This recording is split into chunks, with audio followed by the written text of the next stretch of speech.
विमला और दिनेश ठेका मजदूर थे। वे दोनों ठेकेदार सूरजमल के यहाँ काम करते थे। शहर की ना जाने कितनी बिल्डिंगों में इन दोनों पति पत्नी का पसीना लगा था। एक दिन की बात है, उन दोनों ने अपना काम खत्म किया, दिन भर की दिहाड़ी ली और अपने घर की ओर चल पड़े। लेकिन रास्ते में बहुत तेज बरसात शुरू हो गई। अरे, ये अचानक बारिश कहाँ से शुरू हो गई? यहाँ कहीं छिपने की जगह भी नहीं है। बादल तो थे ही विमला, तभी तो बारिश हुई। वो देखो, वहाँ वो पेड़ है ना, उसी के नीचे खड़े हो जाते हैं दोनों। वे दोनों बारिश से बचने के लिए पेड़ के नीचे खड़े हो गए। उन्होंने सोचा कि बारिश खत्म होगी तो घर चलेंगे, लेकिन पता नहीं उस दिन बारिश ने भी क्या कसम खा ली थी, वो रुक ही नहीं रही थी। बारिश तो रुकने का नाम ही नहीं ले रही है विमला। मुझे भी ऐसा ही लग रहा है। चलिए फिर ऐसे ही भीगते हुए चलते हैं। वो तो ठीक है, लेकिन डर लगता है कहीं पिछली बार की तरह तुम फिर से बीमार ना पड़ जाओ। अरे कुछ नहीं होगा मुझे, आप चलिए। लगभग 2.5 किलोमीटर चलने के बाद वो अपने टूटे फूटे मिट्टी के घर के पास पहुंचे। उनके मकान की छत से लगातार पानी टपक रहा था। घर में जो भी थोड़ा मोड़ा सामान था वो भी बारिश के कारण पूरी तरह से भीग गया था।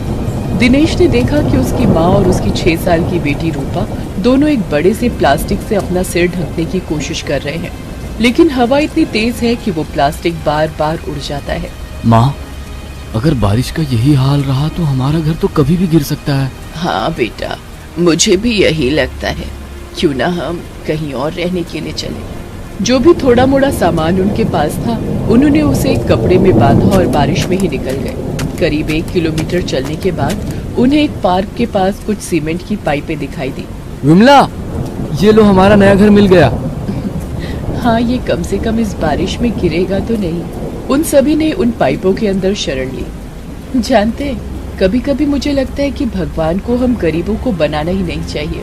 ना तो हम ढंग से रोटी खा सकते हैं, ना अच्छे कपड़े पहन सकते हैं और ना ही हमारे सिर पर छत होती है। हमारे हाथों ने इस शहर में ना जाने कितने रहने वालों के लिए पक्के घर बनाए, लेकिन हमारी किस्मत देखो, यही लिखा है। उन सभी ने पूरी रात उसी सीमेंट की पाइप में बिताई। अगली सुबह उनकी नींद तब खुली जब वहाँ उन्होंने कुछ शोर सुना। उन्होंने देखा कि कुछ मजदूर वहाँ रखे सीमेंट की पाइप को ट्रक में लोड करके किसी दूसरी जगह ले जा रहे हैं। उन मजदूरों ने उन्हें भी वो पाइप खाली करने को कहा ताकि वो उन्हें ट्रक में ले जा सके। उन्होंने वो पाइप खाली कर दिया। बाबा, अब हम कहाँ रहेंगे? अब तो बारिश बंद हो गई है बेटा, चलो हम लोग अपने पुरानी मिट्टी के घर में चलते हैं। वे सभी वहाँ गए, लेकिन वहाँ का नजारा देखकर दिनेश और विमला की आंखों में आंसू आ गए। कल रात की लगातार बारिश के कारण उनका मिट्टी का घर ढह गया था। विमला और दिनेश को समझ नहीं आ रहा था कि वो अब कहाँ रहेंगे। विमला, हमें रहने का कुछ ना कुछ जुगाड़ तो करना ही होगा। इस तरह सड़क पर तो नहीं रह सकते।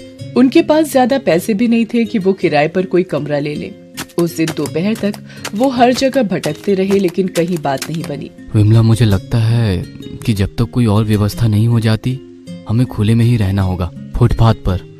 उन्होंने फुटपाथ पर ही रहने का निर्णय लिया, लेकिन उनका ये निर्णय गलत साबित हुआ, क्योंकि शाम को पुलिस वाले आकर उन पर चिल्लाने लगे। अजीब हाल है तुम लोगों का। अरे फुटपाथ पर भी कोई रहने की जगह है? हाँ, अब क्या करे साहब, एक मिट्टी का टूटा फूटा घर था हमारा, लेकिन वो तो बारिश में ढह गया ना। अब आप ही बताइए, बूढ़ी माँ और छोटी बेटी को लेकर हम कहाँ जाएं? उसका ठेका हमने नहीं लिया है, जहाँ जाना है जाओ। दिनेश की बात सुनकर वहाँ खड़े पुलिस इंस्पेक्टर ने हवलदार से कहा कि ये तुम इनसे कैसे बातें कर रहे हो? अरे ये भी हमारी ही तरह इंसान है। जब इंस्पेक्टर उन्हें डांट रहा था तो सहमी सी बेचारी रूपा उन्हें देख रही थी। वो बेचारी अपनी दादी के पीछे छिपने की कोशिश कर रही थी। उसे देखकर इंस्पेक्टर को बहुत दया आई। थोड़ी देर के लिए उसके सामने उसका बीता हुआ कल आ गया। उसने दिनेश से कहा, देखो भाई, इस तरह सड़क के किनारे फुटपाथ पर तुम नहीं रह सकते, ये गैर कानूनी है। साहब, हम गरीबों का पैदा होना ही गैर कानूनी है। दिनेश की बातों को सुनकर इंस्पेक्टर भावुक हो गया और उसने कहा, देखो ऐसा मत कहो, भगवान ने जन्म दिया है तो वो देखभाल भी करेगा। एक काम क्यों नहीं करते, सरकार ने तुम जैसे लोगों के लिए ही तो ये रैन बसेरे बनाए हैं, तुम लोग फिलहाल वहीं जाकर क्यों नहीं रहे? दिनेश अपने परिवार को लेकर रैन बसेरे में चला गया।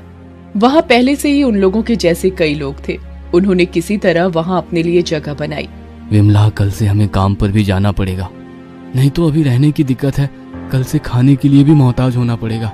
उस रात भी जोरों की बारिश हो रही थी। दिनेश और विमला किसी तरह सोने की कोशिश कर रहे थे।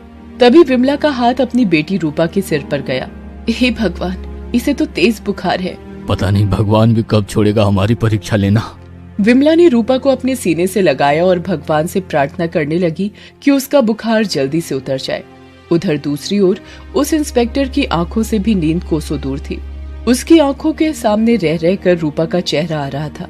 अभी कुछ महीने पहले ही इंस्पेक्टर की पत्नी और उसकी बेटी की मौत एक सड़क हादसे में हो गई थी। उसे रूपा में अपनी बेटी का चेहरा दिख रहा था। वो तुरंत ही वहां से निकला और रैन बसेरे में पहुंचा। उसने देखा कि रूपा अपनी माँ की गोद में आंखें खोलकर लेटी हुई है।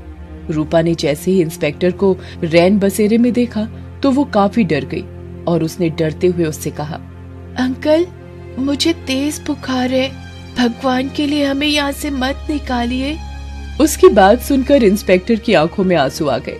उसने उससे कहा, नहीं बेटा, मैं तुम्हें यहाँ से निकालने नहीं आया हूँ, मैं तुम लोगों को अपने घर ले जाने आया हूँ। उसकी बात सुनकर सभी चौंक गए। उन्हें मन ही मन डर भी लगने लगा कि कहीं इंस्पेक्टर साहब उन्हें जेल में ना बंद कर दें। तब इंस्पेक्टर ने उनसे कहा, देखिए, आप लोग बिल्कुल ना डरे, मेरे साथ मेरे घर चले। जब तक आप लोगों के रहने की कोई दूसरी व्यवस्था नहीं हो जाती, आप वहाँ रह सकते हैं। हम आपका एहसान कभी नहीं भूलेंगे इंस्पेक्टर साहब। देखिए, मैं कोई एहसान नहीं कर रहा आप पर, उल्टा आप लोग मेरे पर एहसान कर रहे हैं। एहसान?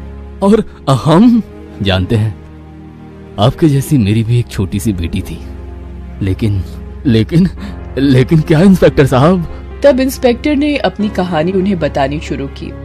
कुछ दिनों पहले तक मैं बहुत बेईमान आदमी था, बिना पैसे लिए किसी का कोई काम नहीं करता था। मेरे सामने तो कोई मुझे कुछ नहीं कहता था, लेकिन पीठ पीछे मुझे लोग गालियां देते थे, बद्दुआएं देते थे। लेकिन मुझे उनसे कोई फर्क नहीं पड़ता था। घूस और बेईमानी के पैसों से मैंने अपना बड़ा सा आलीशान घर बनाया। मैं सोच रहा था कि मैं अपनी बेटी और बीवी को एक शानदार जिंदगी दे रहा हूँ, लेकिन वो कहते हैं ना, बेईमानी का पैसा पचता नहीं है। मेरी बेटी और पत्नी एक सड़क हादसे में चल बसी।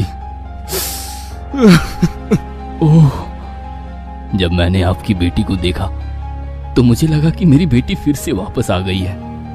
मैं घर तो चला गया, लेकिन बार बार यही सवाल मेरे दिमाग में आता रहा कि अगर मेरी बेटी जिंदा होती तो क्या मैं उसे इस तरह छोड़ देता। आप लोग मेरे साथ चलिए, यही मेरी बेटी को सच्ची श्रद्धांजलि होगी और मेरे पापों का प्रायश्चित भी। इंस्पेक्टर उन्हें अपने घर ले आया। दिनेश अपने परिवार के साथ उन्हीं के साथ रहने लगा। धीरे धीरे इंस्पेक्टर साहब की मदद और कुछ पैसे जोड़कर दिनेश ने भी अपना 2 कमरे का पक्का मकान बनवा लिया। अब उसे किसी बारिश, किसी तूफान में अपने परिवार की चिंता नहीं होती। अब उसे ऊपर वाले से भी कोई शिकायत नहीं है। दोस्तों, आप हमारे चैनल को जरूर सब्सक्राइब करें